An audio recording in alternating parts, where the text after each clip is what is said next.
Stillness Flowing, The Life and Teachings of Ajahn Chah by Ajahn Jayasaro, narrated by Ghosaka.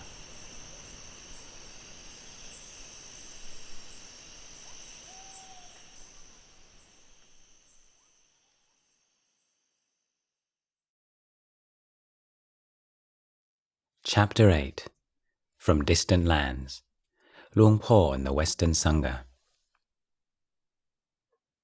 If, by renouncing a lesser happiness, one may realize a greater happiness, let the wise renounce the lesser, having regard for the greater. Dhammapada verse 290. There's an author's note here on the use of the term Western Sangha.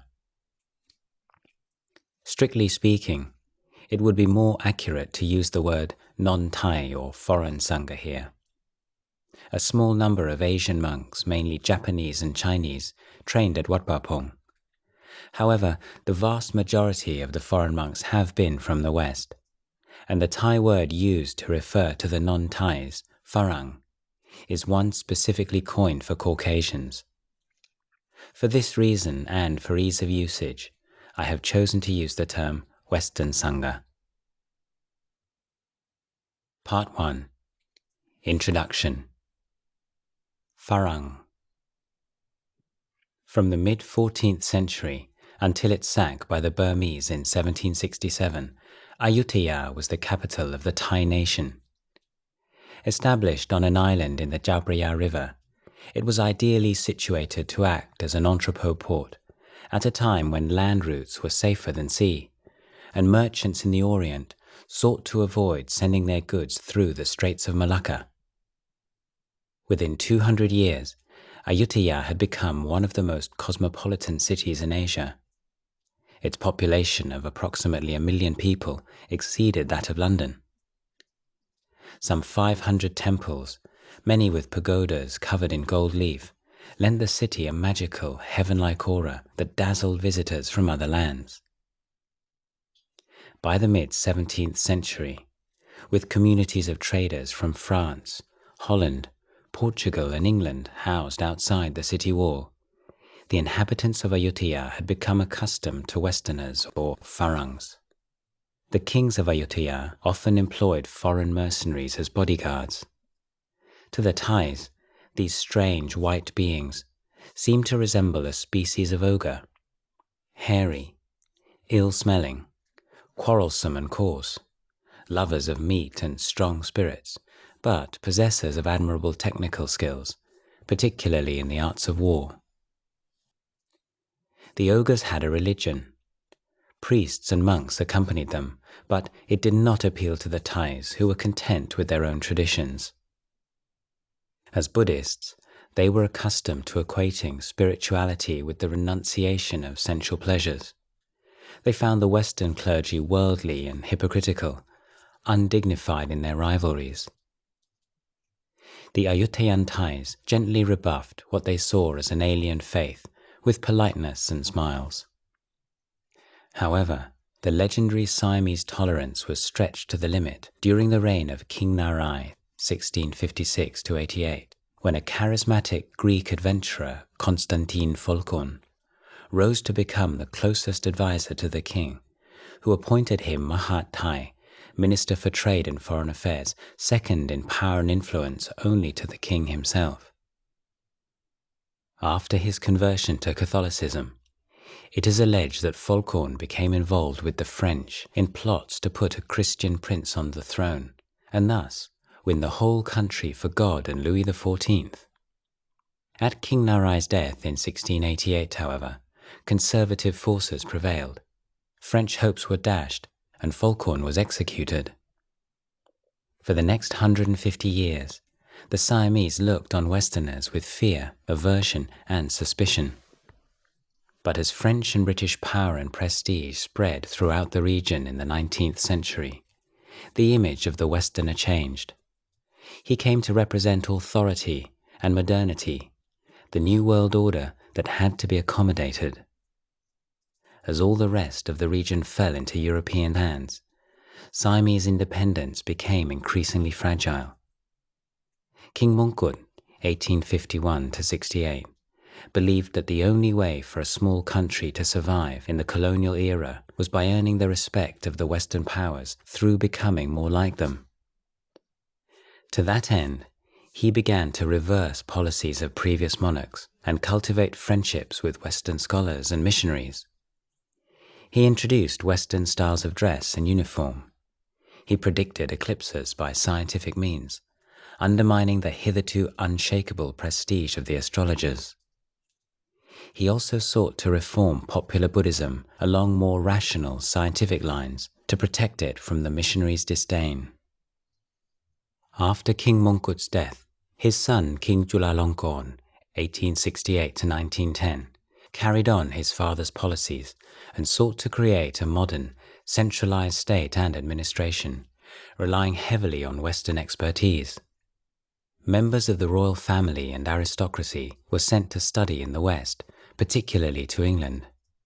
The policy was successful. Siam preserved its independence.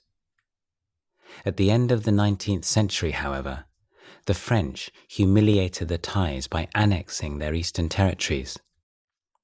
To many, this confirmed the West's unquestioning superiority in all things worldly.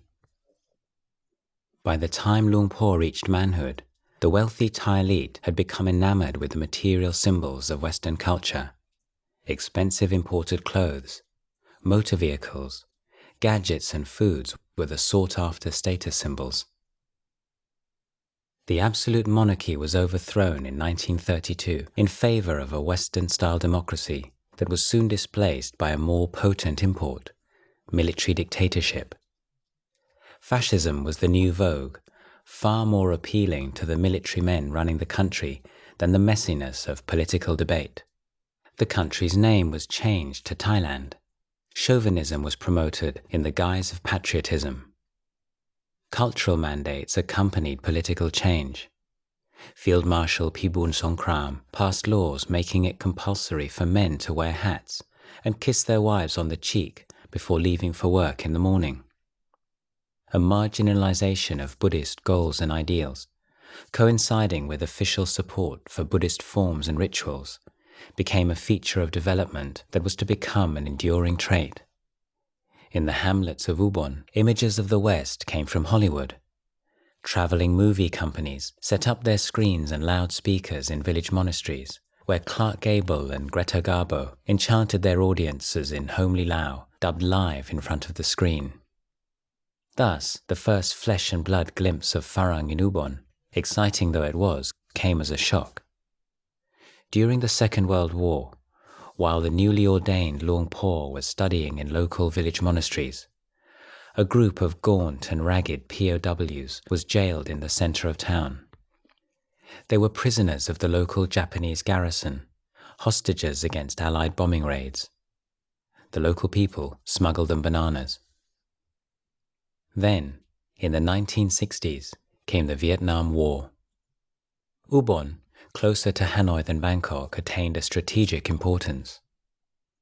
By the end of the decade, 20,000 young Americans were stationed on a sprawling airbase north of the town. Large uniformed men, black, brown and white, strode along the streets, hand in hand with mini-skirted prostitutes. They caroused in tacky nightclubs with names like Playboy, and sought to escape the stress of their lives with Buddha sticks. Overhead, at regular intervals, came the deafening sound of Phantom fighters and A-130 airships taking off on missions over Laos, Cambodia and Vietnam. American military personnel were not, however, the only young Westerners in Thailand at the time. It was during this period that villagers working in the fields to the east of Wat Pah Pong became used to a strange new sight. Tall, fair-skinned young men with scruffy hair and dressed in t-shirts and faded blue jeans would often be seen walking along the ox track with a dogged, loping stride and a large grubby backpack like a malignant growth behind them. These young men were the first trickles of the steady stream of Westerners who were finding their way to Luang Por Chah. They were to become the senior members of a Western Sangha, which now, more than 40 years later, numbers almost 200 monks and nuns. More than words. Luang Por, only a few of your Western disciples speak Thai, and you can't speak their language. How do you teach them? This was one of the most common questions that Luang Por faced from the early 1970s onwards, as the number of his Western disciples steadily increased. He would explain that he was teaching Buddhism not as a philosophy, but as a way of liberation, pointing directly to the experience of suffering, its cause, and the way leading to its cessation were more important than finding words to describe the process. Sometimes, to clarify this point, he would pour water from the thermos flask on the table before him into a cup. In Thai, we call this nam ron. In Lao, it's nam hon. And in English, they call it hot water. But these are just names. Dip your finger in it, and no language can really pass on what that actually feels like. In the same way, people of every nationality know the feeling for themselves. On another occasion, a visitor seeing all the foreign monks asked Luang Por whether he spoke English or French or German or Japanese, to which in every case he replied that no, he could not. The questioner looked confused. How did the foreign monks learn anything then? Characteristically, Luang Por replied with a question. Do you keep any animals at home? Have you got any cats and dogs? Any oxen or buffalo? Yes? Well, can you speak cat language? Can you speak dog? Can you speak buffalo? No? Then how do they know what you want them to do? He summarized. It's not difficult. Training the Westerners is like training water buffalo. If you just keep tugging the rope, they soon catch on. To Thais, the water buffalo is the epitome of dullness and stupidity. Comparing a human being to a buffalo would normally be considered offensive. Anyone who calls someone kwai to their face is either showing contempt or is spoiling for a fight. Given the exaggerated respect for the intelligence of Westerners common in Thailand, Luang Por's audiences would always find his buffalo comparison both shocking and hilarious. The sight of Western monks made a powerful impression. At a time when Western technology, material advances and expertise were being so touted by the powers that be, here were to be found educated young men who had voluntarily renounced the good things of life that people were being encouraged to aspire to. These were men who had chosen to live austere lives in the forest as monks, not understanding the language, eating coarse food, striving for peace and wisdom in the same way that Thai monks had been doing for hundreds of years. It was baffling, fascinating, and above all else, inspiring. Many visitors would leave Wat Ba Pong thinking that perhaps there was more to Buddhism than they had supposed. If the Westerners had so much faith in it, how could it be outdated? Luang Por's basic technique was not, he insisted, particularly mysterious. He led his Western disciples. He showed them what to do. He was an example. It wasn't necessary to impart a great deal of information. Even though I have a lot of Western disciples living with me, I don't give them so much formal instruction. I lead them in the practice. Good actions yield good results, and bad actions yield bad results. I give them the opportunity to see that. When they practice sincerely, they get good results, and so they develop conviction in what they're doing. They don't just come here to read books, they really do the practice. They abandon whatever is bad in their hearts, and goodness appears in its place. The Westerners had come to Buddhist teachings and monastic life without the cultural conditioning of the Thais. In one sense, they had beginner's mind. Luang Por found their open, questioning attitude refreshing and stimulating. As students, they were largely free of the complacency that he considered such an obstacle for his Thai disciples.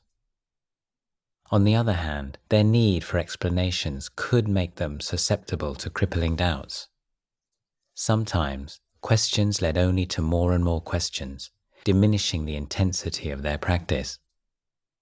The Westerners often came to envy the single-minded application of their fellow Thai monks, who seemed blessed with unquestioning faith in the teacher and the tradition. Luang Por said, "Once you've got them to stop, these Westerners can see clearly how they've done it. But in the beginning, it's a bit wearing on the teacher. Wherever they are, whoever they're with, they ask questions all the time. Well, if they don't know the answers, then why not? They have to keep asking until they run out of questions, until there's nothing more to ask. Otherwise, they just keep running. They're hot